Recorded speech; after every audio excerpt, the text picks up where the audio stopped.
नमस्कार, आप live cities देख रहे हैं। मैं हूं जय शुक्ला। अब क्या करेंगे बिहार के मुख्यमंत्री नीतीश कुमार और क्या होगा नीतीश कुमार की शराबबंदी कानून का। 2016 से बिहार में शराबबंदी कानून लागू है, ये आपको पता है। लेकिन आपको यह भी पता है कि 2016 से ही जब से शराबबंदी कानून को बिहार में लागू किया गया, तब से लेकर आज जब हम 2024 में बैठे हैं, तब तक सवाल बरकरार है कि क्या शराबबंदी कानून बिहार में सही तरीके से लागू हो पाया है।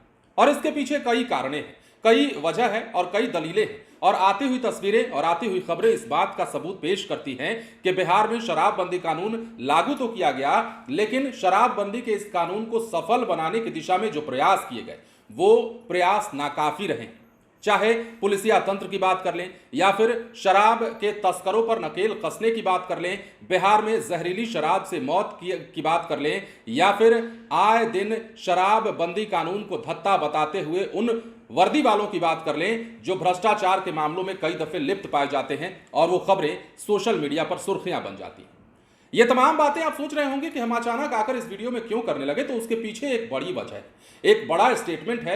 और ये स्टेटमेंट जानते हैं किसकी ओर से आया है? ये स्टेटमेंट आया है पटना हाईकोर्ट की ओर से। और पटना हाईकोर्ट ने बिहार में शराबबंदी कानून को लेकर इस बार जो टिप्पणी कर दी है, वो वाकई में बहुत बड़ा स्टेटमेंट माना जा रहा है। हाईकोर्ट ने तो यहां तक कह दिया है कि बिहार में जो शराबबंदी कानून लागू हुआ था 2016 में, वो अब गलत दिशा में जा रहा है। हाईकोर्ट ने यह भी कहा है कि शराबबंदी कानून चंद लोगों के लिए मुसीबत का कारण बनता जा रहा है। हाईकोर्ट ने यह भी कहा है कि शराबबंदी कानून जो है वो तस्करों और बिहार में बड़े बड़े अधिकारियों के लिए मोटी कमाई का जरिया बना हुआ है। अब हाईकोर्ट की ऐसी तल्ख टिप्पणी के बाद सवाल उठना लाजमी है कि बिहार में शराबबंदी कानून का क्या होने वाला है। क्या आने वाले समय में शराबबंदी कानून को लेकर नीतीश कुमार कोई फैसला कर सकते हैं? क्या आने वाले समय में शराबबंदी कानून को खत्म किया जा सकता है या फिर इस कानून में संशोधन किया जा सकता है? सवाल कई सारे हैं, हालांकि जवाब भविष्य के गर्भ में छुपा हुआ है। फिलहाल हम बात कर रहे हैं हाईकोर्ट के उस टिप्पणी की जिस टिप्पणी के बाद ये तमाम सवाल हम करने को मजबूर हो गए। अब आप जानना चाह रहे होंगे कि हाईकोर्ट ने किस आधार पर यह टिप्पणी की है और किस मौके पर हाईकोर्ट की ओर से इस प्रकार के तल्ख बयान आए हैं नीतीश कुमार के उसी कानून को लेकर जिस कानून के जरिए सरकार आज तक अपने कॉलर टाइट करती रही है। पुलिस विभाग के जो लोग हैं वो शराबबंदी कानून को सफल बनाने की बातें करते रहे हैं, लेकिन आम जनता से लेकर विपक्ष के नेता तक और पुलिसिया विभाग के कुछ लोगों तक का भी यह मानना है कि बिहार में शराबबंदी कानून को अगर कारगर बनाना होगा तो इसमें भूमिका बड़ी होगी।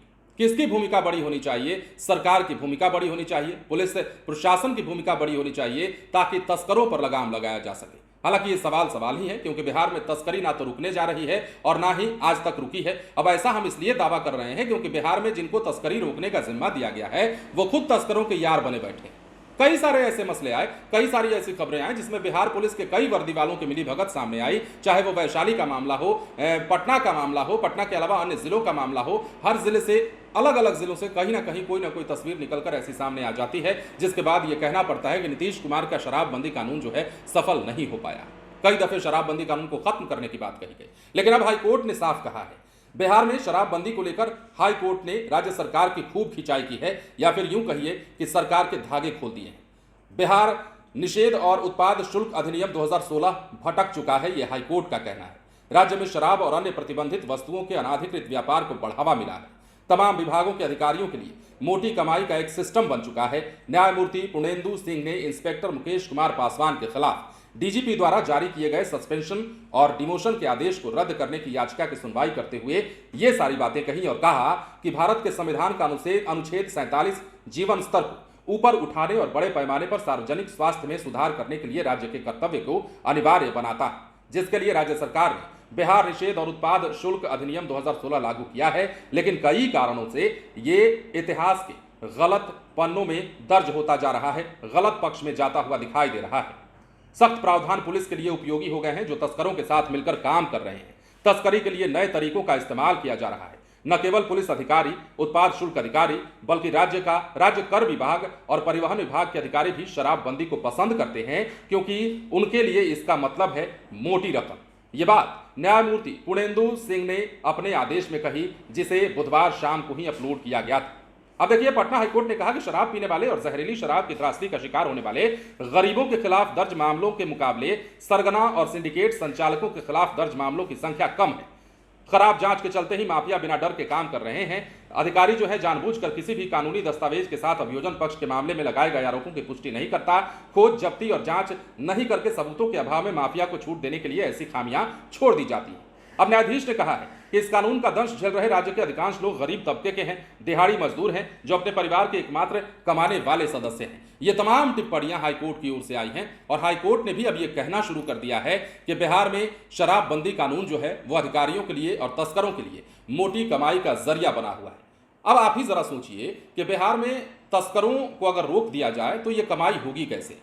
छोटे लेवल के जो पुलिस वाले हैं ना, जो तस्करों से मिली भगत का काम करते हैं, जो शराबबंदी कानून को सफल बनाने की जिम्मेदारी जिनके ऊपर है, वो मिली भगत में जब पकड़े जाते हैं तो जानते हैं उनकी संपत्ति कितनी होती है। मतलब जब से शराबबंदी कानून लागू हुआ है, तथाकथित तौर पर तब से ही पुलिस के कई भ्रष्ट अधिकारी और पुलिस वालों की आमदनी बढ़ गई है, लाखों में खेलने लगे हैं। और ये तब हुआ है जब बिहार में तस्करों के साथ साठगांठ इनकी सार्वजनिक हो गई। ऐसे ही नहीं, बिहार में शराबबंदी कानून पर सवाल उठाया जा रहा है, इसके कई कारण हैं। हाल ही के दिनों में आपने देखा होगा, छपरा, सिवान, गोपालगंज, बेगूसराय सहित अन्य कई जिलों में जहरीली शराब का कहर दिखा। उससे भी पहले अगर हम आपको ले चलें तो मोतिहारी आपको याद होगा। मोतिहारी में जो हुक ट्रेजेडी हुई थी, मोतिहारी में जो जहरीली शराब पीने के मामले हुए थे, कई लोगों की जान चली गई थी। और हाल के दिनों में सिवान, छपरा और गोपालगंज, बेगूसराय मिला करके 40 से ज्यादा लोगों की जान चली गई थी। सरकारी आंकड़ा हालांकि जरूर कुछ कम है, लेकिन जो लोगों की बातें कहें तो 70 से ज्यादा मौतें हो गई थी। और एक बार फिर से कल ही खबर निकलकर सामने आई कि सिवान में एक बार फिर से तथाकथित तौर पर जहरीली शराब पीने से कई लोगों की जान चली गई है। यह आंकड़ा 1, 2 और 3 बताया जा रहा था। अब ऐसे में सवाल ना उठे तो क्या उठे।